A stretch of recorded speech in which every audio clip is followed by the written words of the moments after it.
This weekend is packed. We've got live concerts downtown, foodie festivals, family events, bike rides, glow in the dark pickleball, farmers markets, and even free kid activities. So grab your calendar, send this to a friend, and let's jump into the best things to do in El Paso and Las Cruces this weekend.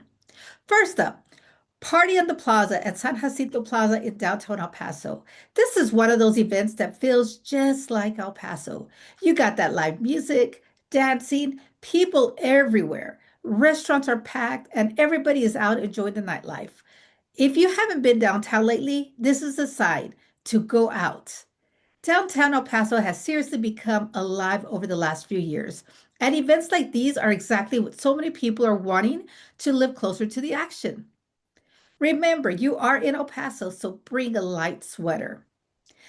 And here's something that I always tell clients when they're thinking about selling a home in El Paso, Texas, or New Mexico. Buyers aren't just wanting to buy a house anymore. They're buying a lifestyle. They want walkability. They want community. They want entertainment. They want to know that there is a to do nearby. That's why these local events matter so much more. Now, if you're more of a daytime person or you got kids, Saturday morning is stacked with fun stuff to do also. The Bike Month safety event at San Jacinto Plaza looks awesome. They're doing bike safety courses, community rides, family activities, and a farmers market all at the same time, same location. Honestly, these are the kind of things that make families fall in love with our El Paso neighborhoods.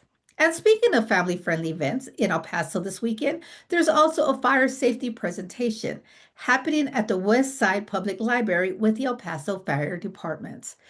This one is for kids about the ages of 5 to 10, and parents are always looking for free local events that are actually useful, educational, and fun. Plus, the libraries around El Paso have been doing such a great job creating more community events lately. Now, let's talk about one of the funniest events happening this weekend because this one looks crazy in the best way possible. Glow in the dark pickleball night at Tennis West. Friday night from 8 to 10. Neon lights, glowing pickleballs, music, snacks.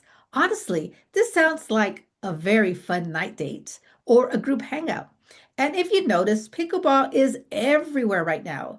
Communities all over El Paso and Las Cruces are adding courts and recreation spaces because people want active neighborhoods. That's another huge trend I'm seeing in real estate right now. Buyers are looking for lifestyle amenities more than ever before. So if you're a homeowner thinking about selling in El Paso or Las Cruces sometime in the future, these are exactly the kind of neighborhood features that attract buyers to increase interest in certain areas. Now, for my foodies, the next event might be a winner of the weekend. Eat the Streets 80s Foodie Fest out in Canotillo at Rio Grande Valley Ranch. This looks amazing. We're talking food trucks, local vendors, music, retro vibes, and an 80s theme all night long. Who does not like the 80s? Honestly, El Paso has become such a food event city lately, and I love it because every weekend there's something different happening somewhere around the town. And if you got friends or family visiting from out of town, this is the kind of event that makes people realize El Paso has way more going on than expected. Now, if you want to make a little road trip this weekend, head over to Las Cruces and Mesilla because there's always something happening there too. We have the farmers markets, the breweries, the wineries, the local shops, live music. It is such a vibe. Mesilla especially has become one of those places that absolutely fall in love when you go to experience it. You go to the farmers market and you can see all of the dogs walking around, and it is so cute because they're all covered with little shoes.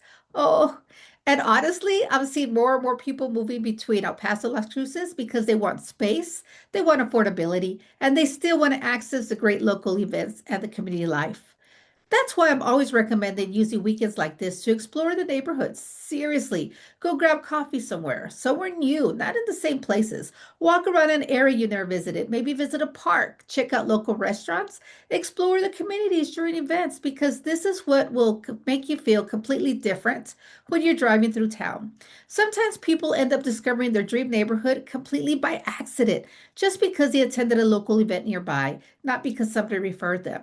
And that's really what I want wanted to do this with these weekly updates on things to do in El Paso, Texas, and Las Cruces, New Mexico. This weekend, I just want to go ahead and find some fun stuff for you to do, maybe things that you really never thought about, but to really showcase the lifestyle, the energy, and what makes living in the borderlands so special. Because when people ask me why I love living and working in El Paso, Texas, and so close to Las Cruces, New Mexico, this is why. So, if you want weekly updates on the best things to do in El Paso, Texas, and Las Cruces, New Mexico this weekend, make sure you follow along because I'm posting new local events, hidden gems, restaurants, markets, and community happenings every single week. And if you've been thinking about selling your home in El Paso, Texas, or New Mexico, wondering what your home is worth, relocating, or even just curious about which neighborhoods fit your lifestyle, go to yourpasohomes.com or call me or text me, Joanne Garcia, anytime at 915-626-6169. I would love to help you navigate the real estate market while keeping you connected to everything happening around the community for you to spend more time with your friends and family and enjoy our beautiful El Paso area.